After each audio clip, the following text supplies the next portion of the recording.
Hello and welcome to Warwick iCast. This week's programme is focusing on nanotechnology.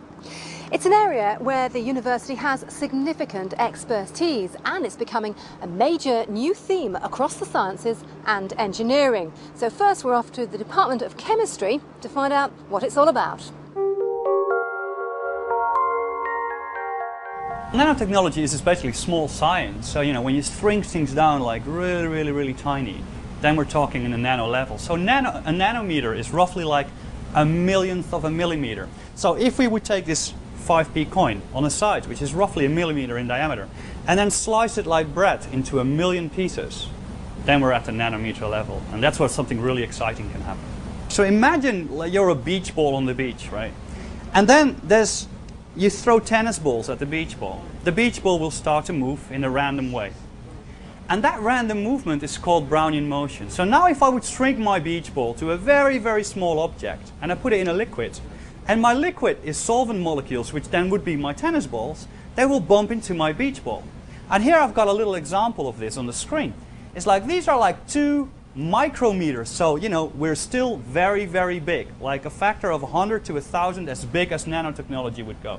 The theory behind it is quite well established. But the fun bit now is if I make these things really small, Brownian motion will overtake and things start to move around really chaotic.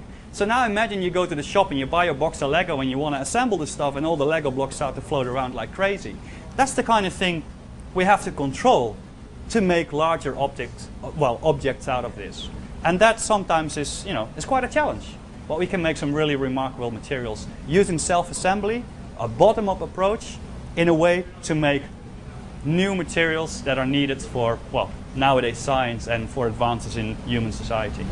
Well, exciting indeed, and in fact something rather special happens to certain substances, doesn't it, when they get reduced to this nanoscale? Could you explain a little bit more about that to me? Yeah, so imagine if you would buy some Lego blocks and you build a really large sphere out of Lego blocks, then a number of these blocks will be at the surface of the sphere, but the majority of the blocks will be in the middle of the sphere. So then the overall properties of this sphere will be predominantly determined by the molecules or the Lego blocks that are in the middle of the sphere. Now if I shrink this sphere to a tiny sphere, then most of the blocks will be on the outside of the sphere and only 1 or 2 blocks will be on the middle of the sphere. And now the properties of that sphere will be determined by the blocks that are on the outside. So this is exactly what happens in nanotechnology, because we can't shrink molecules or we can't shrink colloidal blocks, but when we make objects smaller, the interface becomes really important, and that's why some remarkable properties can happen. So for example, if we have a gold bar, centuries ago already people used tiny little gold particles to color glass, for example. So the glass windows you see in old churches actually is just glass with these tiny little gold bits in there. And because they're so small, they now start to reflect a different wavelength of light. So you get the different colors, which you obviously do not observe if you just look at a big block of gold. So that's quite interesting. At the University of Warwick, there's been an exciting leap forward. Researchers in the chemistry department have found a way of producing carbon nanotubes so that they instantly form a highly sensitive, ready-made electrical circuit. How we use it is that using lithographic procedures, we turn these into little sensors. So we can make sensors that are very small, for example 25, 50, 100 microns in diameter as disc microelectrodes. And then using voltammetry, which is an electrochemical technique, for example, we can detect species in solutions at very low concentration. The advantage of using the carbon nanotube networks over, let's say, a conventional metal of the same size is that you actually have a very low surface coverage, which screens out any background noise. Also, they respond very quickly, and carbon being biocompatible means that you can use it for biological applications.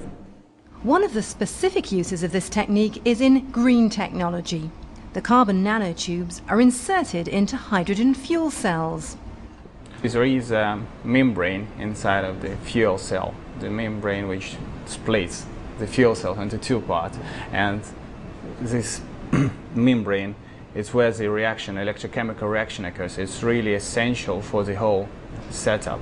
So people using nanoparticles just to catalyze to enhance the reaction and to draw the electricity from there. So if we replace the current membranes made of different polymers, if we replace it into single-walled nanotube coated with nanoparticles, it will be enhanced. We would use less compounds, less amounts of platinum or palladium, which is really, really expensive, to have the same property of the same performance of fuel cells.